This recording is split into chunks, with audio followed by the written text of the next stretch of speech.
Hello दोस्तों, अगर आप भी 15 फरवरी 2023 को साइंस यानी विज्ञान की फाइनल परीक्षा देने वाले हैं तो आपके लिए क्लास काफ़ी इम्पोर्टेंट है। अभी के इस क्लास में आज हम लोग देखने वाले हैं साइंस यानी विज्ञान के सब्जेक्टिव क्वेश्चन यानी लघुत्तरीय प्रश्न देखने वाले हैं, जो आप लोग को एग्जाम में 2 अंक में पूछा जाएगा। और एक काफ़ी इम्पोर्टेंट क्लास है जो आप लोग को 15 फरवरी 2023 को आप लोग को साइंस यानी विज्ञान की फाइनल परीक्षा होने वाला है, उसके लिए क्लास काफ़ी इम्पोर्टेंट है। तो आप लोग से रिक्वेस्ट है कि इस क्लास में अंत तक बने रहिएगा।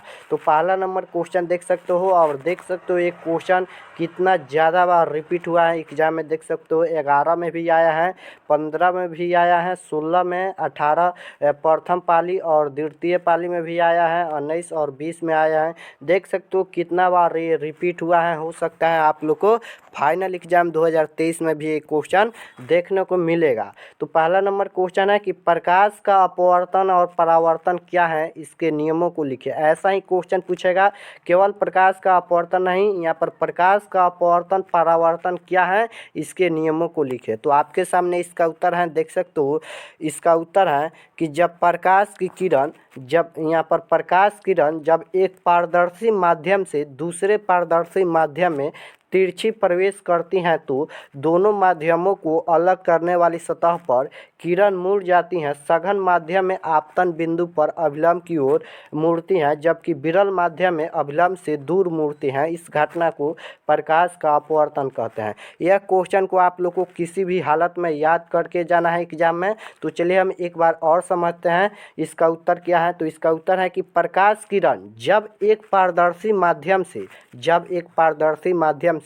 दूसरे पारदर्शी माध्यम में तिरछी प्रवेश करती है तो दोनों माध्यमों को अलग करने वाली सतह पर किरण मुड़ जाती हैं। सघन माध्यम में आपतन बिंदु पर अभिलंब की ओर मुड़ती हैं, जबकि विरल माध्यम में अभिलंब से दूर मुड़ती हैं। इस घटना को प्रकाश का अपवर्तन कहते हैं। और इसका नियम को भी लिखना है, तो चलिए हम नियम को भी लिखे हैं, देख सकते हो। उसके बाद आप लोग को ये ग्राफ भी बनाना है, देख सकते हो। आप लोग स्क्रीनशॉट ले सकते हो, इस ग्राफ भी बनाना है। यहाँ पर ये आपतित किरण, यहाँ पर आपतन कोण हो गया, परावर्तन कोण हो गया, और यहाँ पर परावर्तित किरण भी हो गया।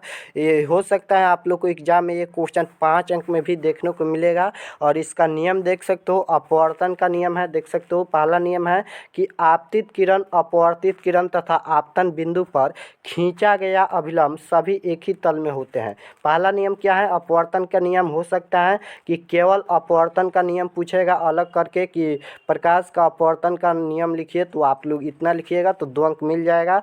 तो पहला नियम है कि पहला नियम क्या है, पहला नियम है प्रकाश का अपवर्तन का पहला नियम कि आपतित किरण, अपवर्तित किरण तथा आपतन बिंदु पर खींचा गया अभिलंब सभी एक ही तल में होते हैं। पहला नियम है आपतित किरण, अपवर्तित किरण तथा आपतन बिंदु पर खींचा गया अभिलंब तीनों एक ही तल में होता है। दूसरा नियम है कि किन्हीं दो माध्यमों और प्रकाश की किसी निश्चित वर्ण के लिए आपतन कोण की ज्वा तथा अपवर्तन कोण की ज्वा का अनुपात एक नियतांक होता है, जो अपवर्तनांक कहलाता है। इसे हम स्नेल का नियम भी कहते हैं। काफ़ी सिंपल है, याद कर लीजिएगा, स्क्रीनशॉट ले सकते हो। नेक्स्ट क्वेश्चन है यहाँ पर कि उत्तल लेंस को अभिसारी लेंस कहते हैं क्यों। देखिए ये क्वेश्चन 2 बार रिपीट हुआ है एग्जाम में, 16 और 20 में ये क्वेश्चन रिपीट हुआ है। उत्तल लेंस को अभिसारी लेंस कहते हैं क्यों। आप सभी लोग को पता है कि उत्तल लेंस को अभिसारी लेंस कहते हैं। अगर नहीं पता है तो याद रखिएगा कि उत्तल लेंस को अभिसारी लेंस भी कहा जाता है, ऑब्जेक्टिव क्वेश्चन में भी पूछेगा। तो चलिए इसका उत्तर देख लेते हैं। इसका उत्तर है कि उत्तल लेंस पर जब प्रकाश की समानांतर किरणें आपतित होती हैं तो लेंस के अपवर्तन के बाद यह समानांतर किरणें एक बिंदु पर मिलती हैं। इससे स्पष्ट होता है कि उत्तल लेंस समानांतर किरणों को, यहाँ पर किरणें लिखा गया है, यहाँ पर किरणों को अभिसारी करता है। इस गुण के कारण इसे अभिसारी लेंस भी कहते हैं। चलिए एक बार और समझिए कि उत्तल लेंस को अभिसारी लेंस क्यों कहा जाता है। तो इसका उत्तर है कि उत्तल लेंस पर जब प्रकाश की समानांतर किरणें आपतित होती हैं तो लेंस से अपवर्तन के बाद समानांतर किरणें एक बिंदु पर मिलती हैं। इससे स्पष्ट होता है कि उत्तल लेंस समानांतर किरणों को, यहाँ पर किरणों को अभिसारित करता है। इस गुण के कारण इसे हम अभिसारी लेंस कहते हैं। स्क्रीनशॉट ले सकते हो। चलिए नेक्स्ट क्वेश्चन देखते हैं। नेक्स्ट क्वेश्चन है यहाँ पर कि सरल सूक्ष्मदर्शी क्या है, किरण आलेख खींचे। सरल सूक्ष्मदर्शी क्या है, इसका किरण भी खींचना है। तो चलिए हम देखते हैं इसका उत्तर। और ये क्वेश्चन देख सकते हो 2 बार ये भी क्वेश्चन रिपीट हुआ है 15 और 16 में। तो इसका उत्तर है कि सरल सूक्ष्मदर्शी वह युक्त है जिससे छोटे बिंब का अवधित प्रतिबिंब प्राप्त किया जाता है। सरल सूक्ष्मदर्शी के रूप में एक उत्तल लेंस का उपयोग होता है। ऑब्जेक्टिव क्वेश्चन में भी पूछेगा कि सरल सूक्ष्मदर्शी में किस लेंस का उपयोग होता है, तो याद रखिएगा उत्तल लेंस। चलिए इसका किरण देख लेते हैं यहाँ पर। तो इस तरह से इसका चित्र है, देख सकते हो। ये बनाइएगा तभी 2 अंक मिलेगा। तो आप लोग बना सकते हो, स्क्रीनशॉट ले लीजिएगा। नेक्स्ट क्वेश्चन है आपके स्क्रीन पर कि प्रिज्म से होकर प्रकाश के अपवर्तन का किरण आलेख खींचे। यहाँ पर केवल किरण खींचना है। प्रिज्म से होकर प्रकाश के अपवर्तन का किरण आलेख खींचना है। और ये क्वेश्चन 13 और 18 और 20 में रिपीट हुआ है। तो इसका उत्तर है कि प्रकाश अपवर्तन का आलेख किरण इस प्रकार है, देख सकते हो। यहाँ पर स्क्रीनशॉट ले सकते हो। यहाँ पर इस प्रकार है। यहाँ पर प्रिज्म का कोण है ये। और यहाँ पर एक सबसे पहले त्रिभुज बनाइएगा। और यहाँ पर आपतित किरण है, देख सकते हो। यहाँ पर विचलन कोण हो गया, यहाँ पर अपवर्तित किरण हो गया, यहाँ पर निर्गत किरण हो गया। और ABC लिख देना है, यहाँ पर स्क्रीनशॉट ले सकते हो। चलिए नेक्स्ट क्वेश्चन है आपके स्क्रीन पर कि हम वाहनों के साइड मिरर के रूप में उत्तल दर्पण का उपयोग क्यों करते हैं। ये भी क्वेश्चन काफ़ी इंपॉर्टेंट है, देख सकते हो। 2023 के लिए काफ़ी इंपॉर्टेंट ये क्वेश्चन है। ये क्वेश्चन 13 और 14 और 19 20 में पूछा गया है, देख सकते हो। तो चलिए इसका उत्तर देखते हैं कि हम वाहनों के साइड मिरर के रूप में उत्तल दर्पण का उपयोग क्यों करते हैं। तो इसका उत्तर है कि उत्तल दर्पण का उपयोग सामान्य वाहनों के साइड मिरर के रूप में होता है। इनमें ड्राइवर अपने पीछे के वाहनों को देख सकते हैं जिससे वह सुरक्षित से वाहन चला सके। उत्तल दर्पण को इसलिए भी प्राथमिकता देते हैं क्योंकि यह सदा सीधा प्रतिबिंब बनाते हैं, लेकिन वह छोटा होता है। इसका दृष्टि क्षेत्र भी बहुत अधिक है। इतना ही लिखिएगा, 2 अंक मिल जाएगा। चलिए एक बार और समझिएगा कि हम वाहनों के साइड मिरर के रूप में उत्तल दर्पण का उपयोग क्यों करते हैं। तो इसका उत्तर है कि उत्तल दर्पण का उपयोग समान वाहनों के साइड मिरर के रूप में होता है। इनमें ड्राइवर अपने पीछे के वाहनों को देख सकता है ताकि वह अपना वाहन सुरक्षित से चला सके। उत्तल दर्पण को इसलिए प्राथमिकता देते हैं क्योंकि यह सदा सीधा प्रतिबिंब बनाता है। कौन? तो उत्तल दर्पण सदा सीधा प्रतिबिंब बनाता है, लेकिन वह छोटा होता है। इसका दृष्टि क्षेत्र भी बहुत अधिक है। स्क्रीनशॉट ले सकते हो। चलिए हम नेक्स्ट क्वेश्चन देखते हैं। नेक्स्ट क्वेश्चन है यहाँ पर कि एक गोलीय दर्पण की वक्रता त्रिज्या 20 सेंटीमीटर है, इसकी फोकस दूरी क्या होगी। एक गोलीय दर्पण की वक्रता त्रिज्या 20 सेंटीमीटर है, तो इसकी फोकस दूरी क्या होगी, यही क्वेश्चन पूछा है। और एक क्वेश्चन 12 और 20 में भी रिपीट हुआ है। हो सकता है 2023 में भी रिपीट हो जाए, लेकिन हो सकता है कि यहाँ पर अंक चेंज कर दे, 20 के जगह पर 30 दे दे। तो कंसेप्ट यही रहेगा। तो लेकिन ये मैथ जैसा क्वेश्चन है। तो चलिए हम सॉल्व करते हैं। तो यहाँ पर r बराबर यानी वक्रता त्रिज्या कितना दिया है, तो 20 सेंटीमीटर। तो हमें f निकालना है यानी फोकस दूरी निकालना है। तो f का एक फार्मूला होता है, याद रखिएगा अगर नहीं याद है तो। f का फार्मूला होता है r/2 फार्मूला होता है यानी फोकस दूरी का। तो r कितना दिया है यानी वक्रता त्रिज्या दिया है 20 सेंटीमीटर, तो 20 हो गया, बट्टा में 2 हो जाएगा। जब इसे कटाएंगे तो 10 सेंटीमीटर इसका आंसर आएगा। तो इसका आंसर कितना होगा, तो 10 सेंटीमीटर। इस तरह आप सॉल्व कर सकते हो। चलिए नेक्स्ट क्वेश्चन देखते हैं। नेक्स्ट क्वेश्चन है यहाँ पर कि उत्तल लेंस एंड अवतल लेंस में अंतर लिखे। उत्तल लेंस एंड अवतल, यहाँ पर अवतल लेंस में अंतर लिखना है। और एक क्वेश्चन 2 बार रिपीट हुआ है 15 और 19 में। इसका उत्तर है कि उत्तल लेंस अवतल लेंस में निम्नलिखित अंतर है, देख सकते हो। यहाँ पर इस तरह से है, देख सकते हो। चित्र भी बना लीजिएगा। यहाँ पर चित्र इस तरह से बनता है, देख सकते हो। यहाँ पर ये उत्तल लेंस हो जाएगा और यहाँ पर अवतल लेंस ये हो जाएगा। तो चलिए इसका हम यहाँ पर अंतर देख लेते हैं। तो पहला नंबर है उत्तल लेंस में पहला नंबर है कि इसके किनारे का भाग पतला और बीच का भाग मोटा होता है। देख सकते हो इसका किनारे का भाग पतला है यहाँ पर और इसका बीच का भाग मोटा है। उसके बाद यहाँ पर 1 नंबर है अवतल लेंस में कि इसके किनारे का भाग मोटा होता है और बीच का भाग पतला होता है। सिंपल है। 2 नंबर है यहाँ पर उत्तल लेंस में कि इसमें वस्तु से बड़ा प्रतिबिंब बनता है। इसमें वस्तु से बड़ा प्रतिबिंब बनता है किसमें, तो उत्तल लेंस में। 2 नंबर है अवतल लेंस में कि इसमें वस्तु से छोटा प्रतिबिंब बनता है।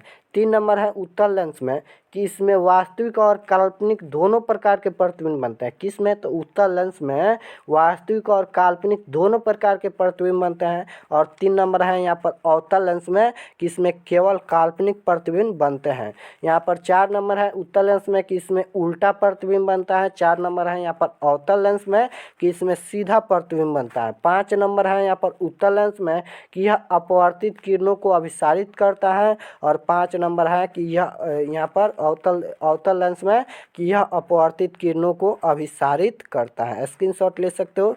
चलिए नेक्स्ट क्वेश्चन है यहाँ पर कि किसी कार का अग्रदीप यानी हेडलाइट किस दर्पण का उपयोग होता है।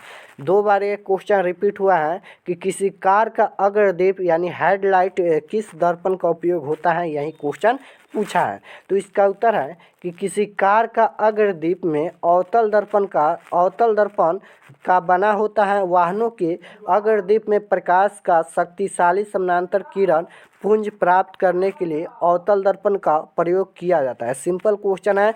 चलिए एक बार और देखते हैं। इसका उत्तर है कि किसी कार का अग्रदीप में अवतल दर्पण का बना होता है। वाहनों के अग्रदीप में प्रकाश का शक्तिशाली समानांतर किरण पुंज प्राप्त करने के लिए अवतल दर्पण का प्रयोग किया जाता है। सिंपल है। चलिए नेक्स्ट क्वेश्चन है यहाँ पर। नेक्स्ट क्वेश्चन है कि अवतल दर्पण का उपयोग लिखे। अवतल दर्पण का उपयोग लिखना है। तो इसका उत्तर है कि यहाँ पर दाढ़ी बनाने में, उसके बाद हजामती दर्पण के रूप में यही होता है। और उसके बाद है रोगियों के कान, नाक, गले इत्यादि की जांच करने में।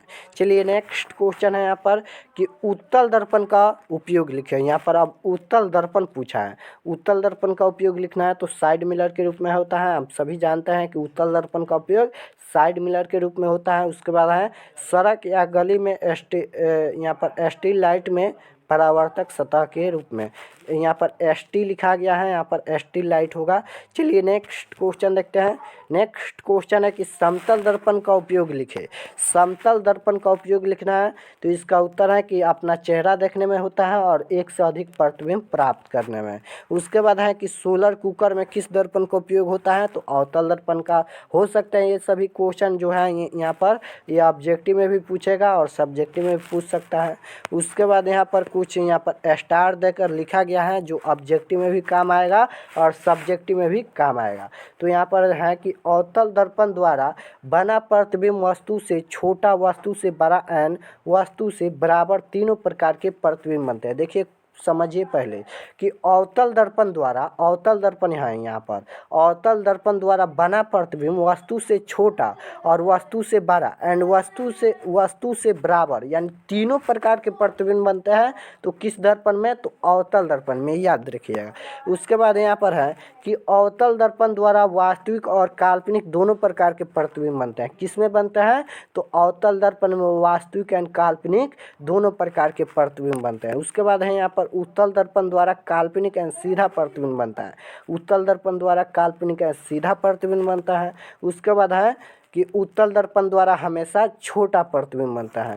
उसके बाद क्वेश्चन है यहाँ पर कि वास्तविक और आभासी प्रतिबिंब में अंतर लिखें। वास्तविक और आभासी प्रतिबिंब में अंतर लिखना है तो इसका उत्तर है कि वास्तविक और आभासी प्रतिबिंब में निम्नलिखित अंतर है। देख सकते हो।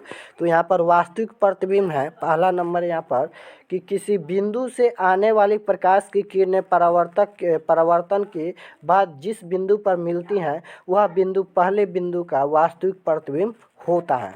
उसके बाद पहला नंबर है यहाँ पर आभासी प्रतिबिंब में कि किसी बिंदु से आने वाली प्रकाश की किरणें परावर्तन के बाद जिस बिंदु पर मिलती हुई मालूम पड़ती है वह बिंदु पहले बिंदु का आभासी प्रतिबिंब होता है। उसके बाद 2 नंबर है यहाँ पर वास्तविक प्रतिबिंब में। वास्तविक प्रतिबिंब में 2 नंबर है यहाँ पर कि यह किरणों के वास्तविक रूप से कटने पर बनता है। 3 नंबर है यहाँ पर वास्तविक प्रतिबिंब में कि यह सदैव उल्टा होता है। 4 नंबर है कि इसे पर्दे पर प्राप्त किया जा सकता है। उसके बाद 2 नंबर है आभासी प्रतिबिंब में कि यह किरणों के यहाँ पर वास्तविक रूप से कटने पर नहीं बल्कि उन्हें पीछे बढ़ाने पर जहाँ वे मिलते हैं वहाँ बनता है। 3 नंबर है आभासी में कि यह सदैव सीधा होता है। 4 नंबर है आभासी प्रतिबिंब में कि इसे पर्दे पर प्राप्त नहीं किया जा सकता है। तो यह रहा आप लोग का सब्जेक्टिव क्वेश्चन यानी लघु उत्तरीय प्रश्न, और ये केवल यहाँ पर फिजिक्स का क्वेश्चन था यानी भौतिकी का क्वेश्चन था जो काफ़ी इम्पोर्टेंट था। तो आप लोग इसे ज़रूर से ज़रूर याद कीजिएगा और आप लोग कमेंट में ईमानदारी से ज़रूर बताना कि जितना प्रश्न बताए हैं इनमें से कितना याद था, कमेंट में ज़रूर बताना। तो मिलते हैं नेक्स्ट क्लास में। अगर आप लोग चैनल पर नए होंगे तो चैनल को सब्सक्राइब कर लीजिएगा ताकि नेक्स्ट क्लास आपके पास ज़रूर पहुँचे, और वीडियो को लाइक ज़रूर करना। आप सभी को धन्यवाद।